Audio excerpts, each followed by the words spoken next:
இந்த கவுன்சிலிங்கில் என்ன செய்வோம்? முதல்ல கணவன் மனைவி 2 பேர்கிட்டையும் பேசுவோம். உங்களோட பொதுவான ஆரோக்கியம் எப்படி இருக்குன்னு பார்ப்போம். சில பிளட் டெஸ்ட் ரெக்கமெண்ட் பண்ணுவோம். இது தாய் அனிமிக்காக இருக்காங்களா, தைராய்டு அளவு சரியாக இருக்கா, சுகர் கம்ப்ளைண்ட்ஸ் இருக்கான்னு பார்ப்போம்.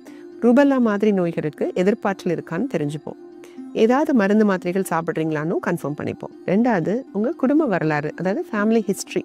இது ரொம்ப முக்கியம். குடும்பத்தில் யாருக்காவது டவுன் சிண்ட்ரோம், தலசீமியா அல்லது வேறு ஏதாவது மரபணு சார்ந்த பிரச்சனைகள் இருக்கான்னு கேட்போம். ஏன்னா சில விஷயங்களை முன்னாடியே தெரிஞ்சுக்கிட்டா நம்ம சரியான நடவடிக்கைகள் எடுக்க முடியும். 3வது உங்கள் லைஃப் ஸ்டைல் பற்றியும் பேசுவோம். சரியான இடையில இருக்கீங்களா, உங்கள் உணவு பழக்கங்கள் எப்படி இருக்குது, உடற்பயிற்சி ரெகுலராக செய்கிற பழக்கம் இருக்கா, இதெல்லாம் கேட்டு தெரிஞ்சுப்போம்.